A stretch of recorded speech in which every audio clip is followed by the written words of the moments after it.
Halo keluarga GII yang dikasihi Tuhan, Shalom dan salam sehat selalu. Wow, senang sekali kembali kita bisa mengadakan ibadah 3 generasi. Anak-anak, remaja, pemuda, papa mama, opa oma, dan seluruh anggota keluarga bisa beribadah bersama-sama. Ayo anak-anak Sweety Kids, siapkan hatimu untuk beribadah bersama seluruh anggota keluargamu. Dan hai guys, semua remaja Gehok Imtong Rise Generation. Enjoy this worship with our family, with your family.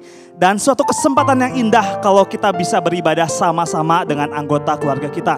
So guys, selamat menikmati ibadah ini, momen yang spesial ini, dan God bless you.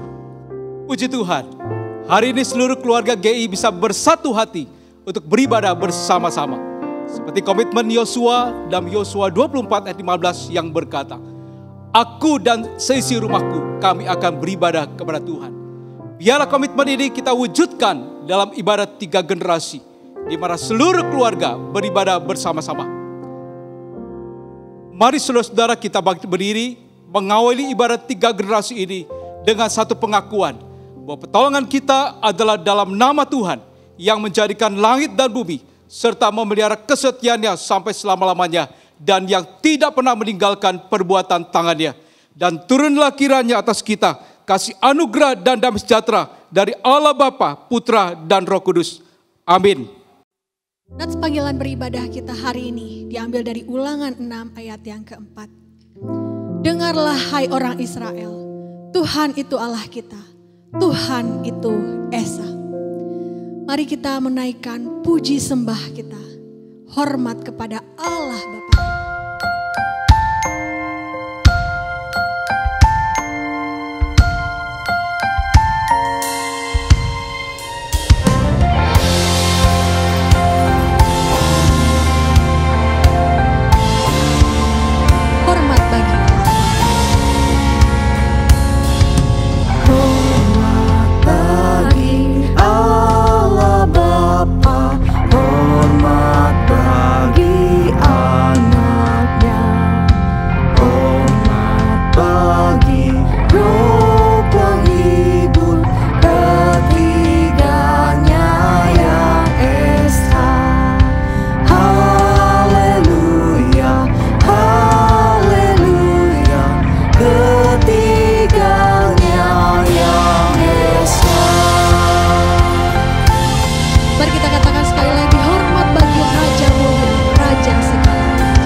bersuka,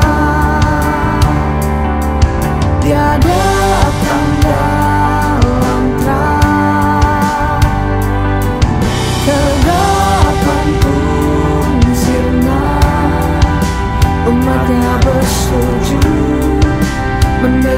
suaranya besar. Allahku nyanyikan besar. Allahku selamanya besar dan ajaib Tuhanku.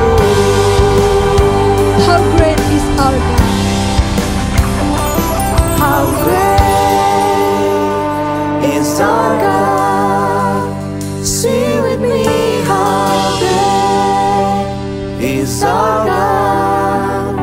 And always sing, how great is our God.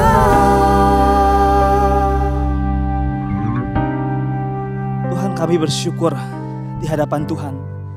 Kalau kami sebagai orang tua, kami sebagai anak, sebagai satu keluarga boleh datang menyembah di hadapan Tuhan. Di dalam momen puncak dari bulan keluarga GIHOK Imtong. Bersyukur dan bersyukur kalau kami boleh diberikan kesempatan menikmati hari ini. Menikmati berkat dan berkat Tuhan yang melimpah di dalam kehidupan kami. Pribadi lepas pribadi. Ada naik turun kehidupan yang kami alami. Tantangan demi tantangan yang kami hadapi di dalam kehidupan ini. Tapi kalau kami boleh ada hari ini sebagai satu keluarga, diberikan kesehatan, diberikan kecukupan, bahkan kelimpahan. Masih diberikan kesempatan untuk boleh beribadah bersama-sama dengan keluarga. Satu keluarga besar GIHOK Imtong. Kami bersyukur menikmati berkat dan pimpinan Tuhan. Kami pertaruhkan setiap kami Tuhan. Biarlah kami boleh tenggelam di dalam kebenaran firman Tuhan. Biar setiap kami boleh menikmati pujian demi pujian. Biar setiap kami boleh merasakan hadirat Tuhan. Memberkati, menaungi, melimpahi keluarga kami. Dan seperti tema yang kami angkat, yang gereja kami angkat. Kami boleh sama-sama menikmati hidup yang berkelimpahan. Keluarga yang menjadi berkat, yang berbuah. Kami menyerahkan setiap kami di dalam tantangan yang kami hadapi hari ini Tuhan. Ajari kami menikmati perjalanan iman bersama dengan Tuhan. Bersama-sama dengan anak, cucu kami, para menantu, mertua. Kami boleh sama-sama menikmati anugerah demi anugerah yang Tuhan berikan bagi setiap kami. Terima kasih Tuhan, terima kasih. Tak henti-hentinya kami bersyukur punya Allah yang setia yang boleh membawa kami sampai hari ini. Lagu ini boleh mengiringi kami sama-sama menikmati betapa besarnya Tuhan di dalam kehidupan kami. Itu yang mau kami imani, itu yang mau kami sama-sama rasakan hari ini Tuhan. Di dalam nama Tuhan kami Yesus Kristus, Allah yang hidup, kami bersyukur dan kami berdoa. Amin. Keluarga-keluarga GIHOK Imtong yang dikasihi Tuhan, mari kita mengingat kebenaran firman Tuhan di dalam Ulangan 6 ayat ke-5. Kasihilah Tuhan Allahmu dengan segenap hatimu dan dengan segenap jiwamu dan dengan segenap kekuatanmu. Keluarga-keluarga yang dikasihi Tuhan, ayat firman Tuhan ini tentunya bukan hanya ditujukan untuk keluarga-keluarga bangsa Israel, tetapi juga bagi keluarga kita hari ini. Bagaimana kita mengutamakan Tuhan di tengah-tengah keluarga kita. Seluruh anggota keluarga kita mengasihi Tuhan dengan sungguh-sungguh dengan seluruh kehidupan kita. Keluarga-keluarga yang dikasihi Tuhan, mari kita mengungkapkan kasih kita kepada Tuhan. Kita naikkan pujian ini, Love the Lord. Anak-anak Suti Kids, ayo pimpin keluargamu. Nyanyikan pujian ini dengan semangat. Dan jangan lupa, kita juga menari untuk memuliakan Tuhan. Love the Lord your God, we know your heart, we know your soul, we know your mind, we know your strength. Love the Lord your God, we know your heart, we know your soul, we know your mind, we know your strength. With all your heart, with all your soul, with all your mind, with all your strength. Love the Lord your God, with all your heart, with all your soul, with all your mind, with all your strength.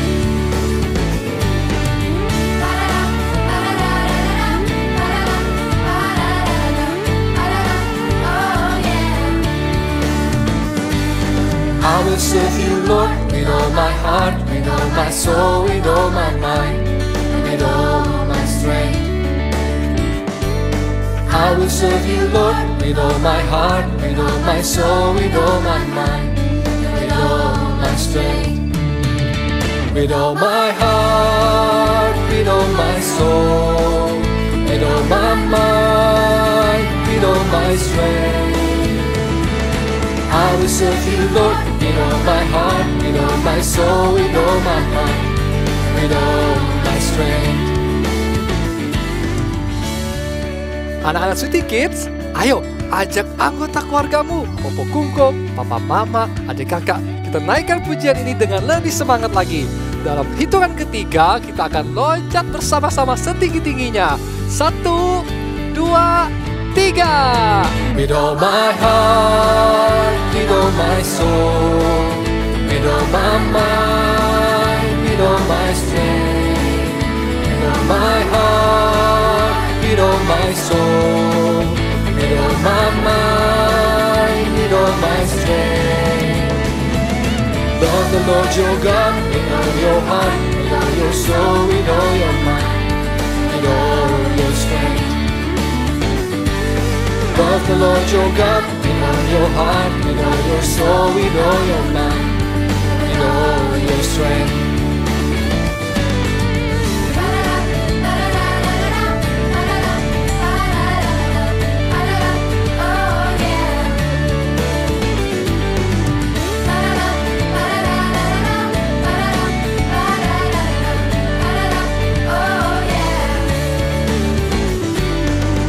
Love you, Lord, with all my heart, with all my soul, with all my mind, with all my strength.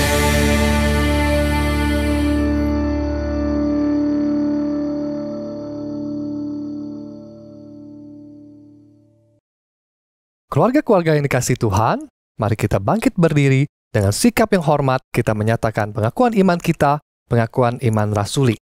Aku percaya kepada Allah, Bapa yang Maha Kuasa, Khalik langit dan bumi, dan kepada Yesus Kristus anaknya yang tunggal, Tuhan kita, yang dikandung dari Roh Kudus, lahir dari anak darah Maria, yang menderita sengsara di bawah pemerintahan Pontius Pilatus, disalibkan, mati dan dikuburkan, turun ke dalam kerajaan maut, pada hari yang ketiga, bangkit pula dari antara orang mati, naik ke surga, duduk di sebelah kanan Allah, Bapa yang Maha Kuasa, dan dari sana ia akan datang untuk menghakimi orang yang hidup dan yang mati.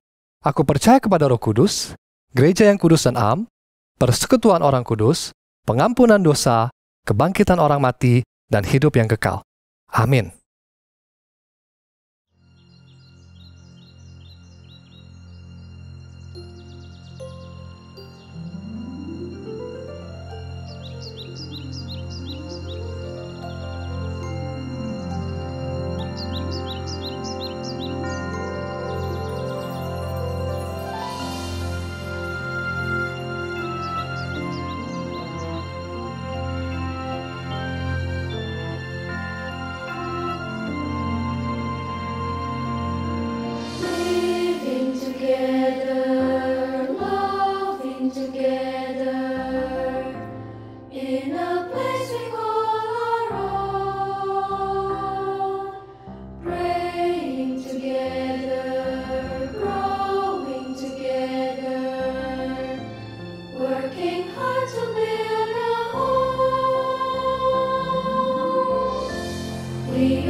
A special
Halo keluarga GI yang dikasihi Tuhan.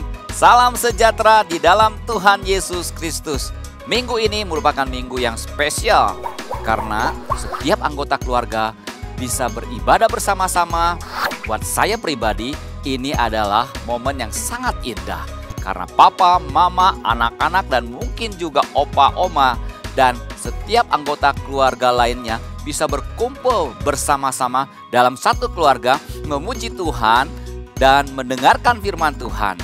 Tetapi yang terlebih lagi adalah setiap anggota keluarga bisa menghidupi firman Tuhan bersama-sama. Yes. Oke, firman Tuhan hari ini kita akan belajar dari seorang tokoh Alkitab yang bernama Ayub. Keluarga GII, apa yang ada di dalam pikiran kita ketika muncul tokoh Alkitab yang bernama Ayub? Rasanya di dalam pikiran kita ketika muncul kata Ayub, lalu kita langsung akan connect dengan yang namanya penderitaan, dan penderitaan. Wow, banyak sekali kata penderitaannya. Karena memang Ayub pernah mengalami penderitaan demi penderitaan dan kesusahan karena masalah demi masalah yang datang di dalam kehidupannya. Anak-anaknya meninggal. Kemudian dia mengalami sakit penyakit yang membuat dia menderita. Tetapi keluarga GII, hari ini kita akan belajar dan membahas sisi lain dari Ayub. Yang tentu saja di bulan keluarga ini kita akan belajar tokoh Ayub yang ada kaitannya dengan keluarga. Ya, menarik ya. Ternyata ada pelajaran yang penting tentang keluarga yang bisa kita pelajari dari kisah hidup Ayub. Yuk keluarga GII, mari kita melihat kitab Ayub 1 ayat 1 sampai 5 melalui tayangan berikut ini. Ada seorang laki-laki di tanah Uz bernama Ayub. Orang itu saleh dan jujur. Ia takut akan Allah dan menjauhi kejahatan. Ia mendapat 7 anak laki-laki dan 3 anak perempuan. Ia memiliki 7.000 ekor kambing domba, 3.000 ekor unta, 500 pasang lembu, 500 keledai betina, dan budak-budak dalam jumlah yang sangat besar. Sehingga orang itu adalah yang terkaya dari semua orang di sebelah timur. Anak-anaknya yang lelaki biasa mengadakan pesta di rumah mereka masing-masing menurut giliran. Dan ketiga saudara perempuan mereka diundang untuk makan dan minum bersama-sama dengan mereka. Setiap kali apabila hari-hari pesta telah berlalu, Ayub memanggil mereka dan menguduskan mereka. Keesokan harinya, pagi-pagi, bangunlah Ayub, lalu mempersembahkan korban bakaran sebanyak jumlah mereka sekalian. Sebab pikirnya, mungkin anak-anakku sudah berbuat dosa dan telah mengutuki Allah di dalam hati. Demikianlah dilakukan Ayub senantiasa. Alkitab memulai kisah Ayub dan memperkenalkan karakter yang ada dalam diri Ayub yang saya akan singkat dengan SJTM. S. Saleh, artinya Ayub itu seorang yang setia beribadah kepada Tuhan. J. Jujur, Ayub memiliki karakter yang jujur. T. Takut akan Tuhan, yang berarti hidup menurut kebenaran di dalam Tuhan. Dan M. Menjauhi kejahatan, yang berarti dia tidak mau melakukan perbuatan yang merugikan orang lain. SJTM. Saleh, jujur, takut akan Tuhan, dan menjauhi kejahatan. Wow, karakter-karakter tersebut tentu saja ingin memperlihatkan bahwa Ayub seorang yang mengasihi Tuhan. Nah, mengasihi Tuhan merupakan dasar yang penting bagi setiap orang percaya untuk menjalani hidup yang berkenan pada Tuhan. Apalagi sikap tersebut ada dalam diri seorang Ayub Dan Ayub itu adalah seorang ayah. Mengapa? Karena Tuhan menetapkan seorang ayah yang adalah imam atau seorang pemimpin rohani di dalam keluarga mereka. Kalau berbicara pemimpin, seorang pemimpin itu dia memiliki peran yang besar untuk mengarahkan orang yang dipimpinnya. Seorang pemimpin bisa mengarahkan orang yang dipimpinnya ke arah yang benar, tetapi dia juga bisa mengarahkan orang yang dipimpinnya ke arah yang salah, bahkan menyesatkan. Sebagai seorang pemimpin rohani dalam keluarga, tentu saja seorang ayah diberi tugas untuk memimpin keluarganya ke arah yang baik dan benar, bukan? Inilah yang diperlihatkan dalam kisah Ayub. Ayub seorang ayah yang mengasihi Tuhan, maka dia berusaha untuk mengarahkan keluarganya untuk mengasihi Tuhan.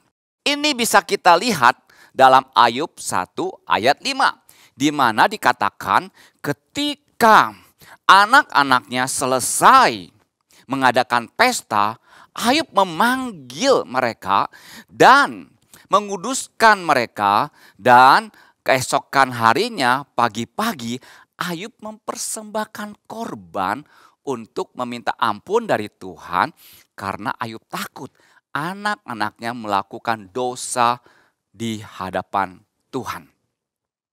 Nah, tindakan Ayub ini merupakan satu pelajaran iman yang sangat penting bagi anak-anaknya. Dengan Ayub memanggil mereka, menguduskan mereka, dan mempersembahkan korban untuk meminta ampun Tuhan jika mereka melakukan kesalahan, maka anak-anaknya bisa melihat contoh nyata bahwa ayah mereka adalah seorang yang mengasihi Tuhan. Ayah mereka adalah seorang ayah yang membenci dosa dan mengajarkan mereka untuk hidup di dalam kebenaran. Ini merupakan salah satu bentuk parenting yang Alkitab ajarkan melalui kehidupan Ayub, bahwa untuk membuat suatu transformasi dalam keluarga harus dimulai dari orang tua. Ya, orang tua yang mengasihi Tuhan akan memimpin anak-anaknya untuk mengasihi Tuhan, supaya generasi anak cucu yang dihasilkan adalah generasi yang menjadi berkat dan berdampak bagi dunia ini. Keluarga GII mungkin pernah mendengar kisah hidup Max Juk versus Jonathan Edward. Dua orang ini sama-sama tinggal di Amerika dan sama-sama hidup pada abad 18. Tetapi mereka memiliki kisah hidup yang berbeda dalam keluarga mereka dan keturunan mereka. Berikut kisah keluarga Max Juk versus Jonathan Edward dan keturunannya. Max Juk, seorang yang tidak percaya kepada Tuhan, firman, dan gereja. Dari keturunannya ditelusuri, 310 orang keturunannya mati sebagai pengemis. 150 orang pernah masuk penjara dengan berbagai kejahatan yang dilakukan, dan hukuman penjara rata-rata 13 tahun. 100 orang lebih adalah pemabuk, dan banyak dari keturunannya menjadi wanita yang tidak baik. Keluarga Max Juk telah merugikan negara sebesar 1,25 juta dolar atau sebesar 12 miliar rupiah pada abad ke-19. Bahkan telah merugikan pemerintah Amerika Serikat lebih dari $500 juta untuk merehabilitasi mereka. Artinya, mereka bukan saja tidak memberikan kontribusi apa-apa kepada masyarakat, namun malah merugikan. Jonathan Edwards, seorang yang hidup pada masa yang sama dengan Juk. Ia adalah seorang Kristen yang setia. Dia selalu mengutamakan Allah dalam kehidupannya. Ia menikah dengan seorang wanita muda yang saleh dan takut akan Tuhan. Dari keturunan mereka ditelusuri, 295 orang lulus dari universitas, di antaranya 13 orang menjadi rektor dan 65 orang profesor. 3 orang terpilih sebagai senator Amerika Serikat, 3 orang sebagai gubernur negara bagian, 80 orang bekerja di beberapa kantor pemerintah. 3 di antaranya menjadi wali kota, 1 orang menjadi penilik keuangan Amerika Serikat, dan 1 lagi menjadi wakil presiden Amerika Serikat. 30 orang menjadi hakim, 100 orang pengacara negara bagian, 75 orang menjadi perwira angkatan bersenjata, 100 orang misionaris, pengkhotbah, dan penulis terkenal. Tidak ada keturunannya yang merugikan negara. Semuanya memberi keuntungan yang tidak ternilai untuk negaranya dan memberikan kontribusi yang besar untuk gereja dan masyarakat. Wow, keluarga GII, kisah Jonathan Edwards menjadi satu contoh betapa dahsyatnya dampak dari orang tua yang mengasihi Tuhan. Seorang ayah dan ibu yang takut akan Tuhan dan berusaha mendidik anak-anaknya untuk mengasihi Tuhan. Supaya menghasilkan keturunan demi keturunan yang bisa menjadi berkat bagi bangsa dan negara dan bagi banyak orang dan di berbagai macam bidang. Itulah sebabnya di dalam Ulangan 6 ayat 6-9 Tuhan dengan serius memerintahkan pada bangsa Israel dan kepada orang tua. Hei orang tua, dengarkan baik-baik. Ajarkan anak-anakmu untuk mengasihi Tuhan. Karena ini merupakan akar yang kuat untuk menghasilkan keluarga yang berbuah bagi Kristus. Tetapi keluarga GII, hati-hati. Ada satu pribadi yang sangat-sangat tidak suka jika keluarga-keluarga mengasihi Tuhan. Karena dia tahu dampak yang akan dihasilkan jika keluarga-keluarga mengasihi Tuhan. Siapa pribadi itu? Rasanya keluarga GI pasti tahu jawabannya, yaitu iblis. Iblis tidak suka keluarga-keluarga yang dihasilkan seperti keluarga Jonathan Edwards. Iblis lebih suka keluarga yang dihasilkan adalah keluarga seperti Max Cuk. Keluarga yang generasinya tidak mengasihi Tuhan. Nah, untuk menghasilkan keluarga-keluarga yang tidak mengasihi Tuhan, satu-satunya cara adalah dengan apa? Merusak keluarga-keluarga. Hal itu pun yang dilakukan terhadap keluarga Ayub. Iblis tidak suka Ayub mengasihi Tuhan. Dan supaya Ayub tidak mengasihi Tuhan, maka iblis meminta izin kepada Tuhan untuk apa? Untuk membuat masalah dalam kehidupan Ayub. Mengambil nyawa anak-anaknya. Kemudian membuat Ayub jatuh sakit supaya Ayub menyalahkan Tuhan dan meninggalkan Tuhan. Istrinya pun dipakai untuk meminta Ayub supaya Ayub tidak percaya lagi kepada Tuhan. Dan sahabat-sahabatnya pun dipakai oleh si iblis untuk menyalahkan Ayub. Semua itu dilakukan dengan tujuan apa? Supaya Ayub tidak mengasihi Tuhan. Dengan Ayub tidak mengasihi Tuhan, maka dia pun tidak akan mengajarkan anak-anaknya untuk mengasihi Tuhan, bukan? Itu cara iblis lakukan terhadap Ayub dan berusaha merusak keluarga Ayub. Bagaimana dengan keluarga-keluarga sekarang ini? Apakah iblis juga melakukan hal yang sama? Ya, tetapi cara yang iblis lakukan pada zaman Ayub berbeda dengan zaman sekarang. Iblis punya banyak cara untuk merusak keluarga-keluarga. Dan dia pakai segala cara, bahkan cara-cara yang up to date alias mengikuti perkembangan zaman. Oke, mari kita melihat cara-cara apa saja yang bisa dipakai iblis untuk merusak sebuah keluarga. Pertama, dengan cara merusak hubungan suami istri. Sehingga terjadi perceraian. Dan ini sudah banyak terjadi dalam keluarga-keluarga Kristen, bukan?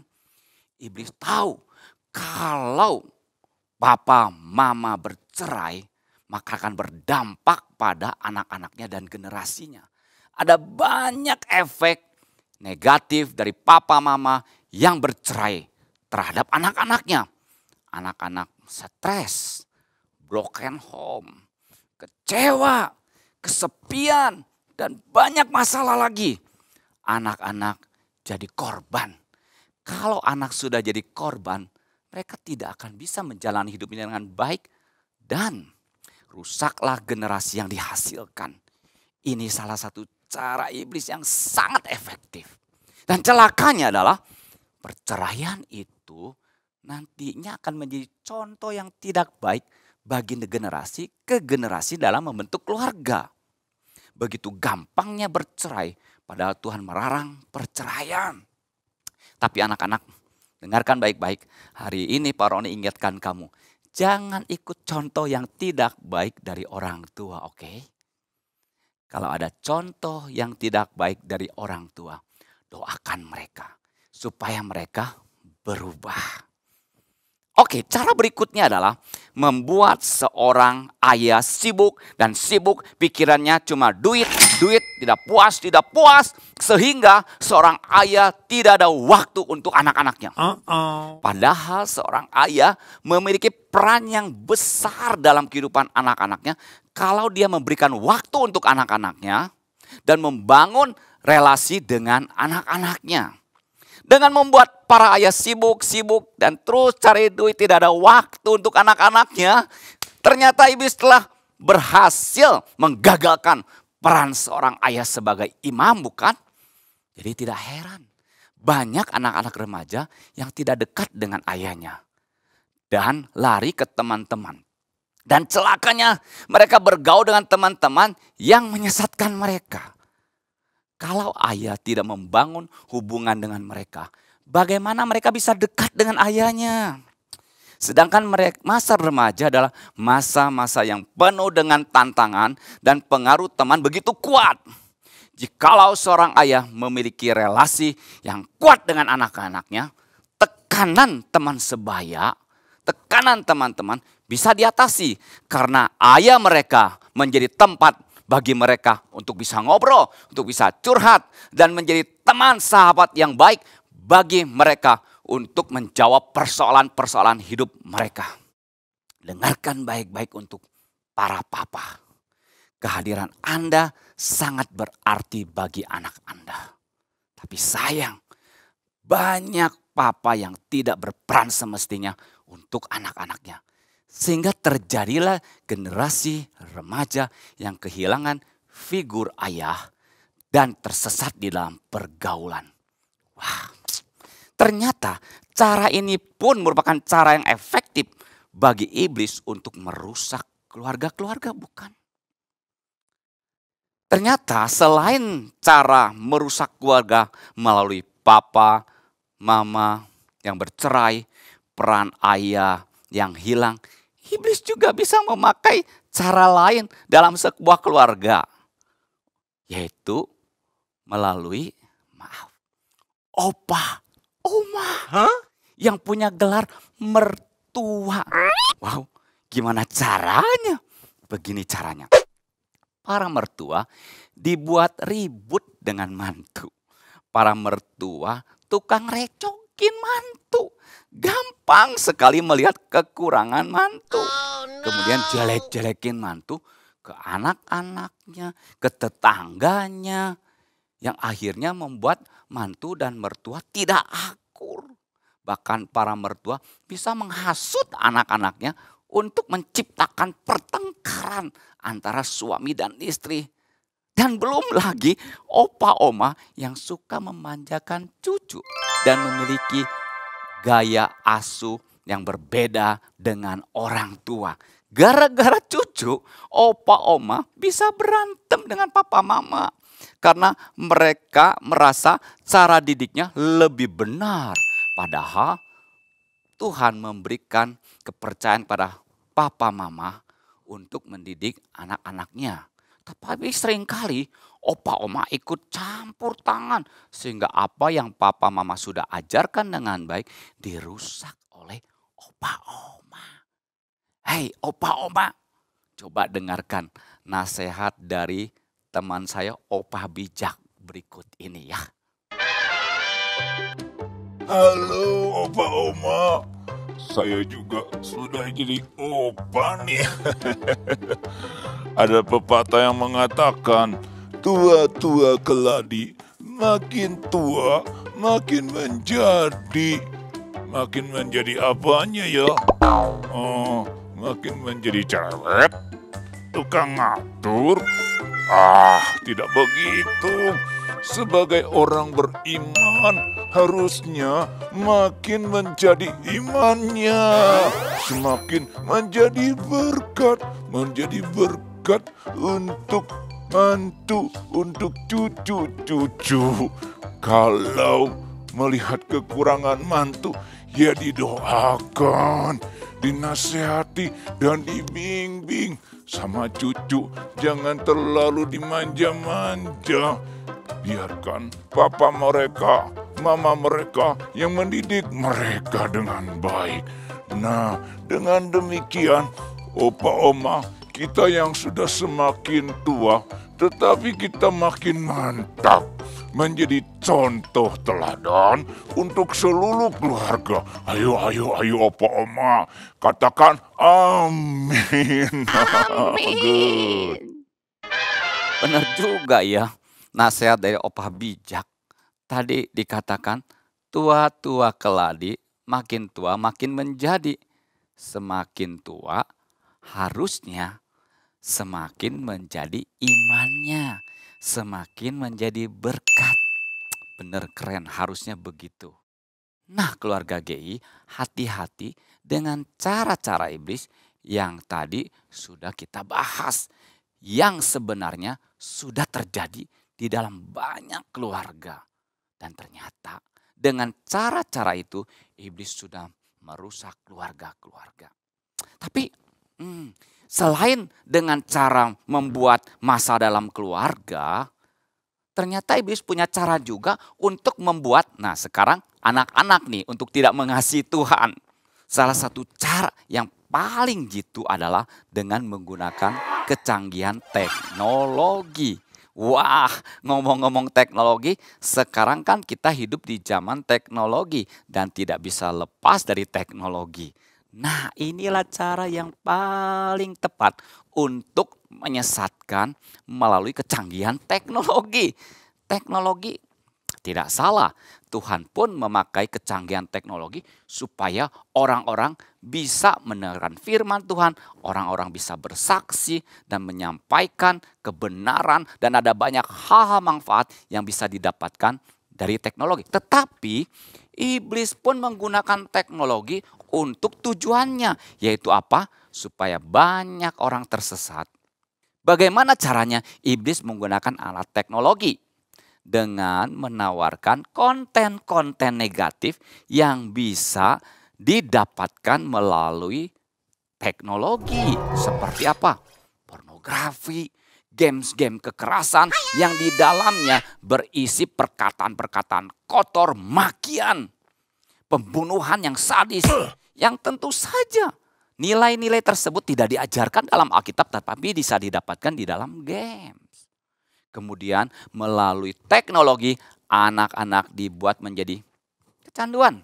Kecanduan games, kecanduan drakor, kecanduan belanja online. Tapi sepertinya bukan anak-anak saja kecanduan belanja online. Orang tua juga sama ya kelihatannya.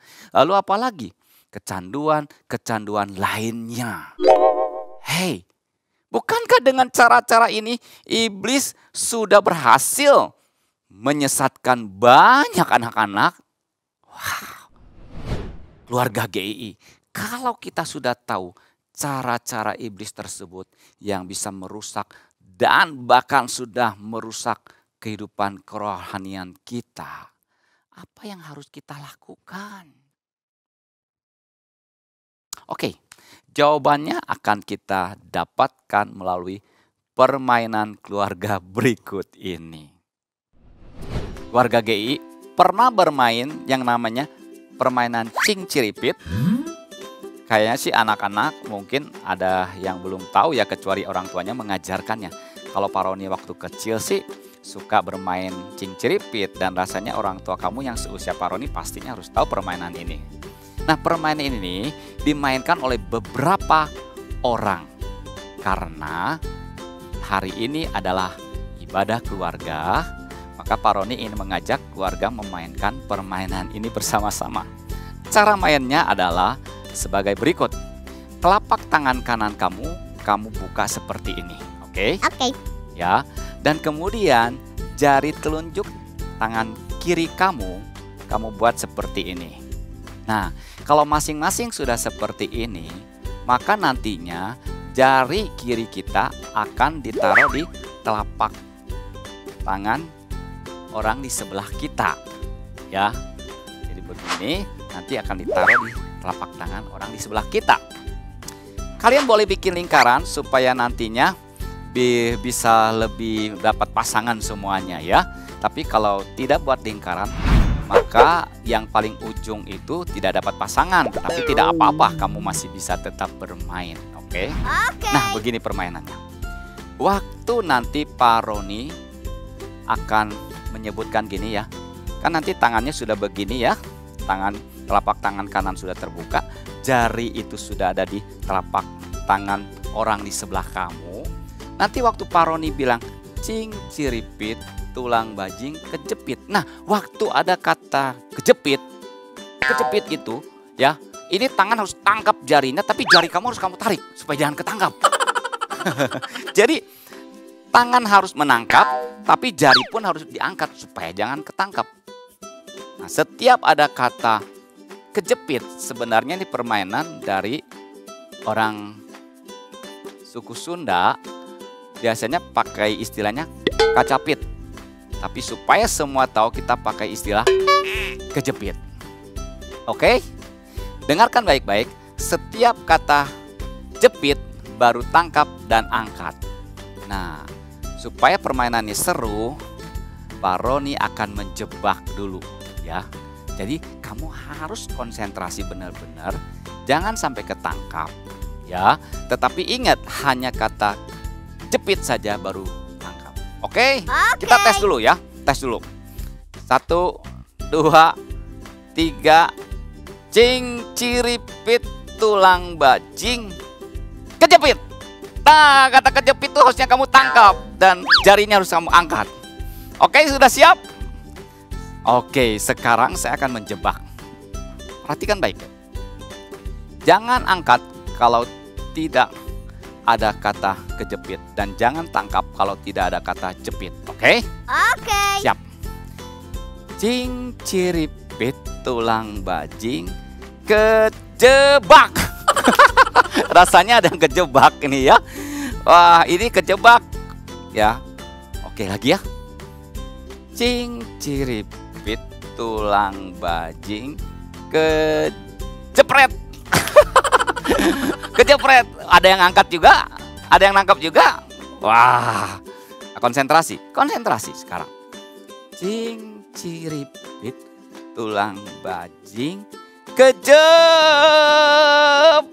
Ya, sekarang kamu boleh tangkap gitu kan. Ada yang ketangkap? Wah, kayaknya ada yang ketangkap juga. Tapi kayaknya ada juga yang nggak ketangkap ya. Sekali lagi ya. Cing ciripit tulang bajing kejepit. Wah, gimana? Wow, silakan nanti kamu boleh mainkan permainan ini setelah selesai ibadah bersama keluarga kamu. Oke, sekarang kembali lagi kita mendengarkan firman Tuhan.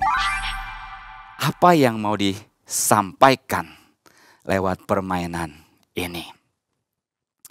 Nah, Pak Roni akan menyampaikan makna dari permainan ini, oke? Permainan ini ingin mengajarkan kalau kita tahu bahwa jari kita akan ditangkap, pasti kita akan menghindar, bukan? Cepat-cepat kita tarik supaya jangan tertangkap dan dijepit.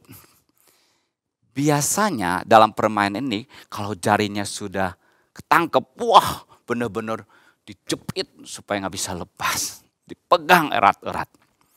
Nah, begini keluarga GI. Jadi dari permainan ini saya akan ingin kita belajar jawaban untuk bisa mengatasi cara-cara yang iblis pakai untuk merusak keluarga adalah begini. Kalau kita sudah tahu bahwa hal itu akan merusak keluarga kita, ya kita harus bergerak cepat dong. Menarik diri seperti kita menarik jari kita supaya jangan ditangkap.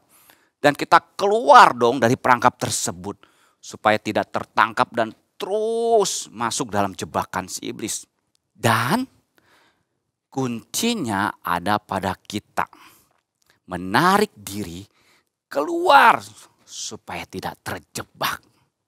Keluarga GI, transformasi atau perubahan harus dimulai dari diri sendiri. Dan ada kemauan kita untuk berubah. Perubahan akan terjadi ketika kita mau berubah. Biasanya kita ini lebih suka menuntut orang lain untuk berubah, bukan? Tetapi jarang sekali menuntut diri sendiri untuk berubah. Sekarang harus dibalik. Menuntut diri sendiri lebih banyak untuk berubah. Karena perubahan kita akan membawa dampak juga bagi perubahan pada orang lain. Jadi, hai para suami atau istri, ayo bereskan hubungan yang tidak beres dengan pasanganmu. Mulailah dari diri sendiri. Jangan menuntut pasangan kita. Tuntutlah diri kita untuk berubah. Para ayah, ayo mulailah membangun relasi dengan anak Anda. Jadilah teman, sahabat bagi mereka. Tuntutlah dirimu berubah. Memberi waktu untuk anak-anakmu. Jangan biarkan mereka jatuh dalam pengaruh teman-temannya. Dan opa oma, ayo mulailah berubah. Buanglah kebiasaan-kebiasaan yang tidak baik. Supaya menantu, cucu bisa melihat teladan iman opa oma. Anak-anak, para remaja, ayo mulai dari dirimu.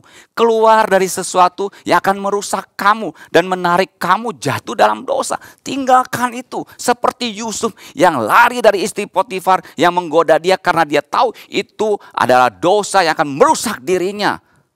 Kamu juga harus lari dari sesuatu yang tidak baik. Bukan berarti kamu pengecut, meskipun teman-teman kamu suka menyebut kamu pengecut, tetapi kamu lari dan tidak melakukan yang tidak benar, justru berani di hadapan Tuhan. Karena kamu berani melakukan yang benar bagi Tuhan. Bukankah itu kamu berani di hadapan Tuhan?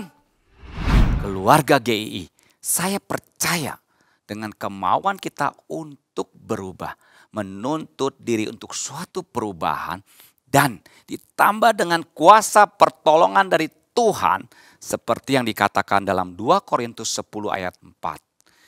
Karena senjata kami dalam perjuangan bukanlah senjata duniawi, melainkan senjata yang diperlengkapi dengan kuasa Allah yang sanggup untuk meruntuhkan benteng-benteng.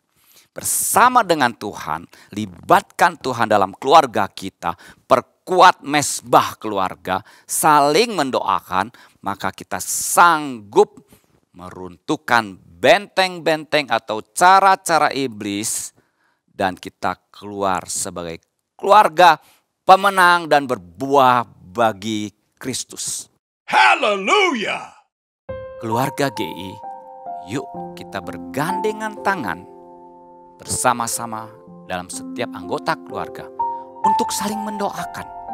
Pertama-tama, setiap keluarga GI masing-masing berdoa untuk diri sendiri, mengambil komitmen mau berubah, dan katakan di hadapan Tuhan, Tuhan, hari ini saya mau berubah.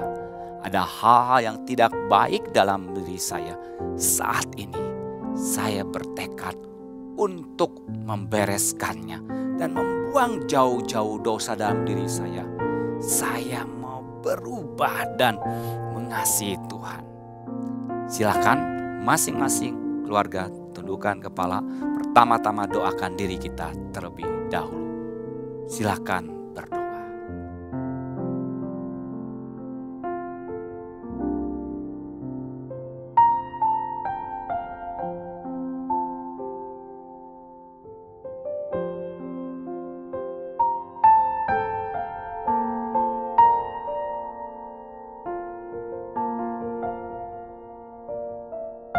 Hal kedua yang akan kita doakan. Mari para ayah, saya mengajak para ayah sebagai imam, pemimpin dalam keluarga, hari ini secara khusus berdoa untuk keluargamu. Kau adalah imam yang akan memimpin keluargamu. Maka saat ini doakan setiap anggota keluarga. Doakan setiap anggota keluarga supaya hidup mengasihi Tuhan, sehingga menghasilkan anak-anak yang mengasihi Tuhan dan keturunan-keturunan yang mengasihi Tuhan, menjadi berkat bagi bangsa, negara, dan menjadi berkat bagi masyarakat luas di bidang apapun. Silakan para ayah berdoa.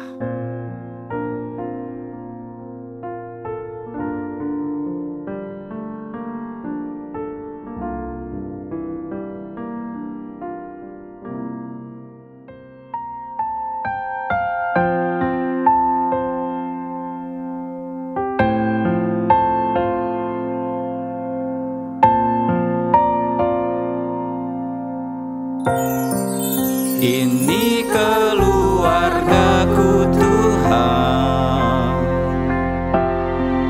berkati dan lindungi semua, jagaiku dan seisi rumahku, sampai akhir hidupku Tuhan. Ku mau setia melayani-Mu, ku bahagia jadi keluarga Allah.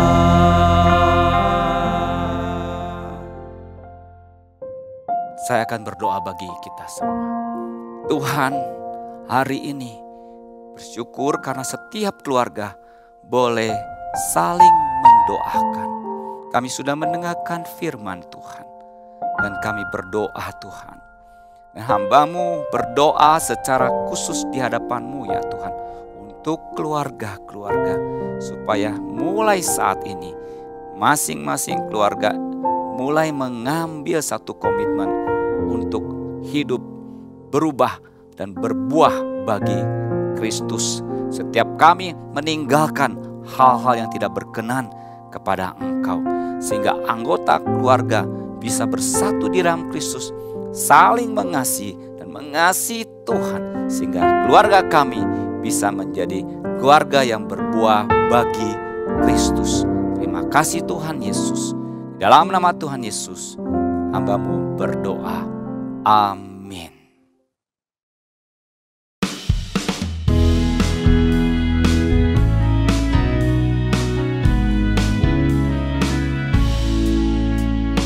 Kita bertumbuh dalam keluarga seperti pohon yang berbuah.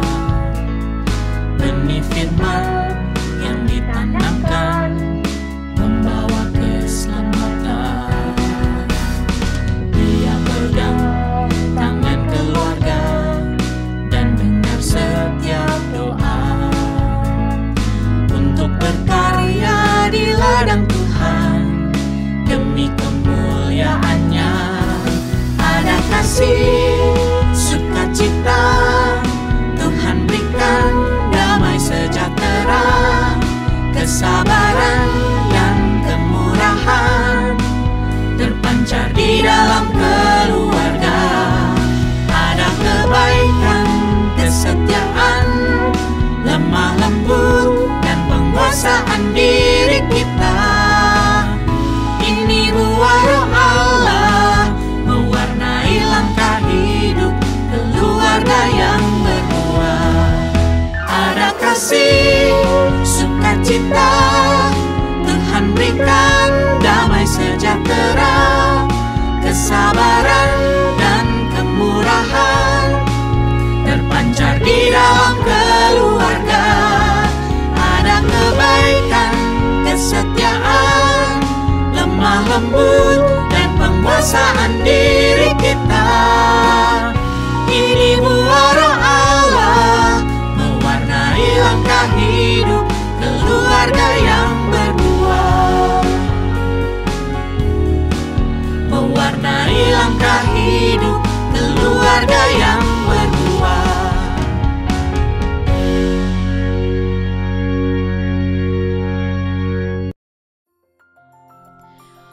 Mari kita berikan bentuk ucapan syukur kita kepada Tuhan melalui persembahan. Saudara dapat memberikan persembahan melalui scan QR Code yang tertera pada layar Anda.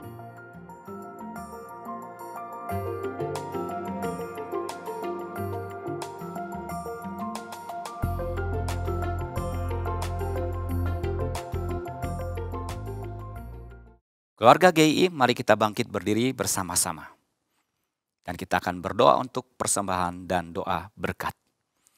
Bapa di surga, terima kasih karena berkat Tuhan masih dicurahkan di dalam keluarga kami. Terima kasih buat setiap anggota keluarga di mana kami masih diberikan kesempatan untuk mempersembahkan uang kami bagi pekerjaan Tuhan. Dan saya berdoa Tuhan, berkatilah usaha papa atau mama, berkatilah usaha keluarga-keluarga. Curahkan berkat-Mu bagi keluarga, mereka yang bergumul dalam pekerjaan, Tuhan bukakan jalan. Dan biarlah kami selalu boleh memuliakan Tuhan lewat apa yang Tuhan percayakan berikan pada kami. Terima kasih Tuhan Yesus. Keluarga GII yang dikasih Tuhan, terimalah berkat daripada Tuhan. Cinta kasih dari Allah Bapa di surga dan keselamatan di dalam Tuhan Yesus Kristus atas keluarga kita, penyertaan daripada Allah Roh Kudus yang akan memimpin setiap keluarga kita untuk menuju satu perubahan, bertransformasi untuk mengasihi Tuhan, sehingga menghasilkan keluarga demi turunan yang mengasihi Tuhan, akan menyertai kehidupanmu dari sekarang sampai selama-lamanya. Amin.